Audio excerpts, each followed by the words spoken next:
Hello everyone, welcome back to Reddo Reads. Today we have r/malicious compliance. YouTube algorithm really hates me, so if you see this video, please like it and leave a comment. Any kind of comment, even the mean one, is good enough. Thank you so much. All you can eat. Many years ago, over 20, my wife and I kept a boat at a lake near our home. The marina had a restaurant that had an all-you-can-eat fried catfish on the menu. These catfish were whole and just about the size of a grown man's hand. We had been eating there 3 or 4 times a month for the past 3 years. I held the record of 17 catfish consumed, and Pete, the owner and cook, always said that I was maxed out and could never better my score. Now comes the malicious compliance. Wife and I had 10 family and friends visiting for my birthday, and we all went to the marina for dinner. I boldly and loudly announced that I was going to beat my record of 17 catfish. Obviously, Pete overheard my braggadocio and took our orders. A lot of beer was being consumed. Pete brought out 9 platters, turned to me and said, "Beat your record and everything is on the house." With cheers all around, Pete then said, "Fail, and you have to give Gail and Debbie a 25% tip." Everyone, including me, agreed and just knew we were getting a free meal. Pete went back to the kitchen and brought out my first catfish. That sucker weighed 5 pounds! I couldn't even eat the one. Everyone laughed and we did have a great time. And yes, the girls got their tip and I never messed with Pete again. Pete and I remained friends until he passed away last year. He never tired of telling this story. You can really say that it is not a very fresh story because 25% tip was something extraordinary back then because now it's normal, right?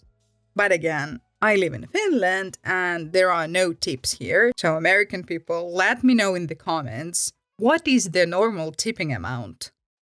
Guys, we got to 248 subscribers! What a beautiful number! I would be so incredibly happy if we could get to 250 subscribers soon because it is 250,000! Sounds great, right? So please subscribe, you will make my day, and come back tomorrow. It doesn't look like you have enough to do. Got my first career job in a local government.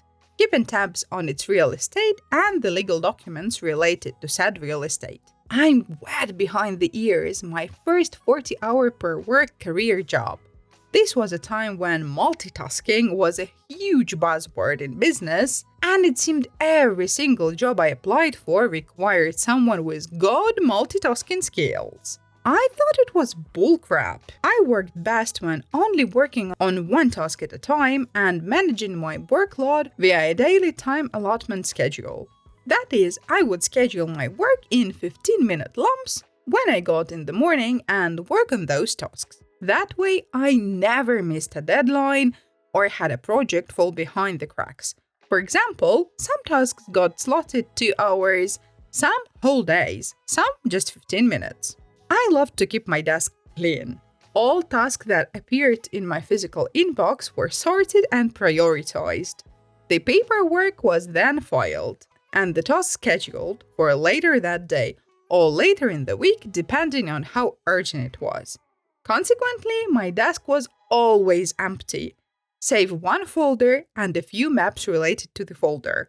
One task was done, that folder and its maps were filed, and new folder and its maps were retrieved. One afternoon, my direct boss walks in, looks at my desk with its one folder and 2 maps, looks at my clean-topped filing cabinets, looks at my empty inbox, physical one you actually put paper or folders in, grunts, walks out.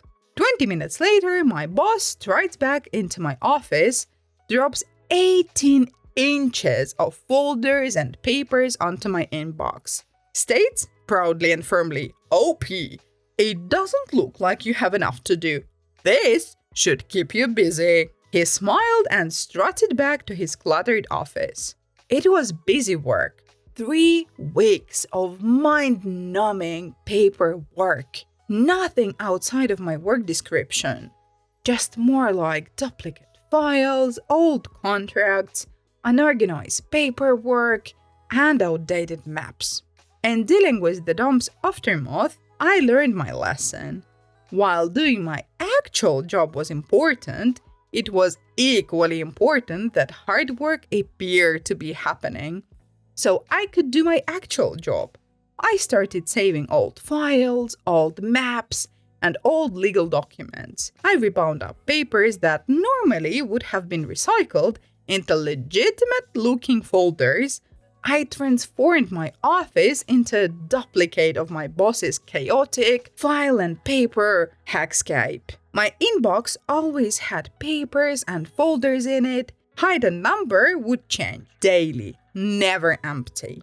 I had folders piled on top of the file cabinets, folders in stacks on the floor, 24 of those wide office boxes packed with files towering around my work area. I even had a map rack with old maps rolled up in it.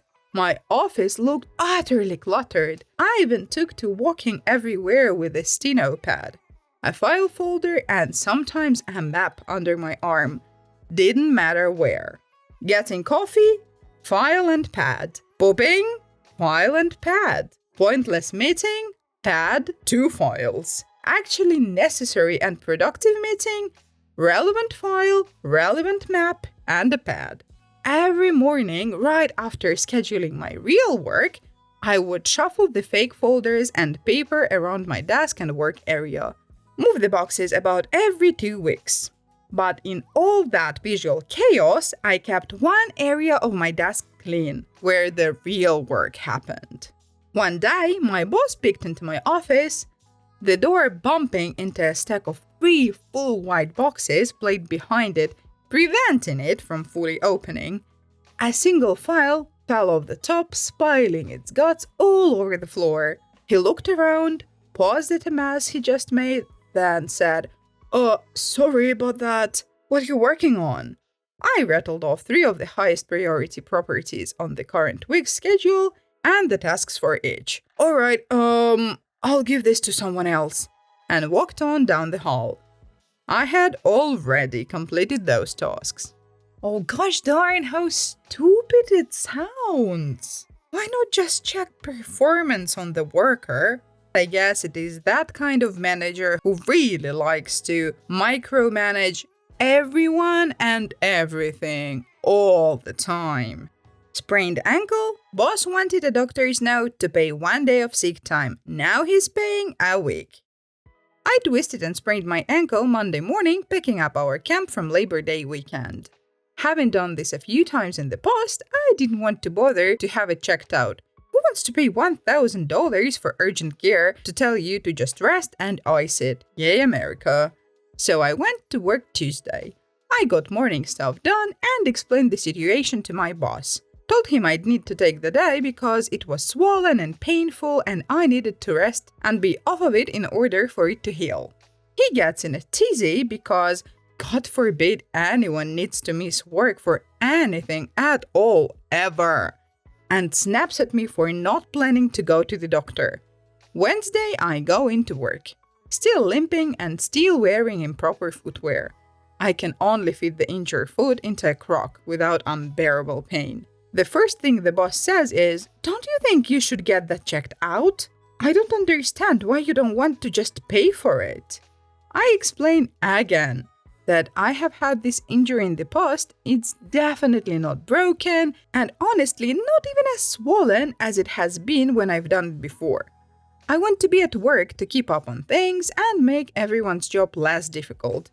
I would just need to take it easy for a couple days, which isn't a problem considering I can do 90% of the job from my desk and 10% slack is beyond easy for everyone to pick up, especially when not being there makes them pick up 100% of it. This gets met with more attitude, so I ask if I'll be getting paid sick time for the day I missed yesterday. He says no, not without a doctor's note. You can visibly see the injury, clear as day. And I'm trying here, so WTF? I'm fed up by this point, so a little later on, I say okay and leave to go to the doctors for the note he wants so badly, knowing full well what they'll say to treat it and that I will need to be off for it for 3 to 5 days. After an x-ray and getting the "yup, it's sprained, keep doing what you've been doing."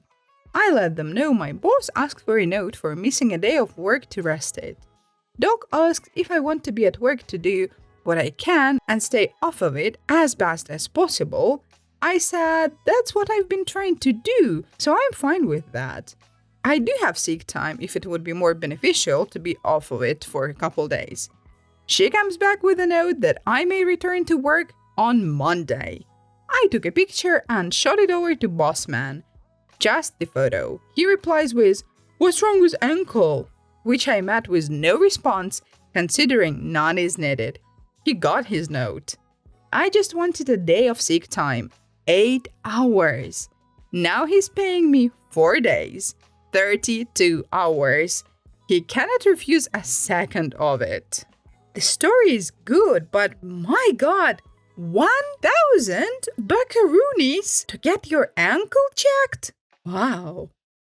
Loyalty goes both ways. I'm a worker bee in a company that got bought out by a much bigger company earlier this year. Even though we were a small company, the teams were flexible and everyone helped each other, and the company was profitable. Not to the new ownership though. Apparently, our company was crap and needed to be immediately fixed with structure, hierarchy, and order. The managers I've worked so well with over the years are gone. The new owners promised no change. Nothing to worry about, everything will be the same. Except that within a month, all the experienced managers who made the workplace so great to work for are let go.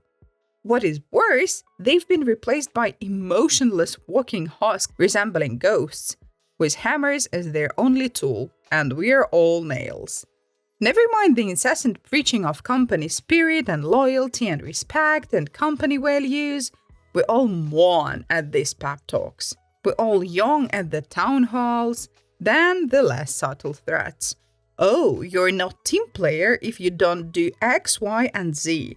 You need to work overtime or else that's not fair to everyone else.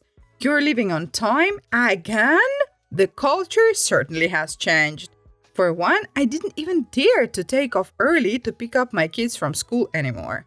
Finally, the toxic culture of fear and backstabbing. Every word said against the direction, even of the cough in a chit-chat, and every little facial or non-verbal gesture against the flow are immediately and harshly met with reprimands. For example, another worker bee was recently let go for restructuring, despite stellar work performance. He just couldn't keep his thoughts to himself, I guess. I hope I painted a good picture of what life under the iron fist is like. Many of us are contemplating of leaving, but the job market is quite depressing in our area. The cost of living is high and we are afraid of being the neck that sticks out. So everyone suffers in silence. The company recently appointed a new CEO who, in his opening introduction to everyone, demanded undivided loyalty to him. It means we must follow his every direction. It means we must smile in his presence and be super upbeat. I think the expectations here we must cry like North Korean women in the presence of the supreme leader Kim Jong-un. You want us absolute loyalty? I believe loyalty goes both ways. But we can show you loyalty. We all got the message. You want us to play Oscar-winning actors and actresses instead of actually getting work done and speaking our minds to make the company better? You got it! For those of us who read and trust each other, but we still need to be careful, we would have hours-long meetings with each other on topics that sound important, but don't actually matter. We make sure our days are jammed-packed full of discussions on how to move initiative forward, but never actually discuss anything of substance and never have aggressive action items to follow up on. We absolutely never forget to praise the leadership in the meeting minutes. Of the books, though, there is lots of small talks for the sake of team building. Whenever we are questioned by these husks of a ghost, we'd pull out the corporate roadmap and point to the initiatives we've spent so many hours working on. We'd defend our time with the budget that recently got rolled out. Look, we're on side. We've gone so far as requesting additional resources in next year's budget to ensure our very busy initiatives continue to make headway. We're basically creating a public perception of busy without actually doing too much. We were a lean, small company. Now we're a fat, busybody where everything is bloated and compartmentalized. We shut our faces and we nodded. We clapped the hardest after every presidential speeches, and we lost money in the last several months. That's the price we pay to give one-sided loyalty. We're still looking for other jobs. It actually looks very similar to how my grandma described her young years and working culture in Soviet Union. Thank you for listening. I hope you enjoyed. You can also watch this awesome video or that awesome playlist. See you next time!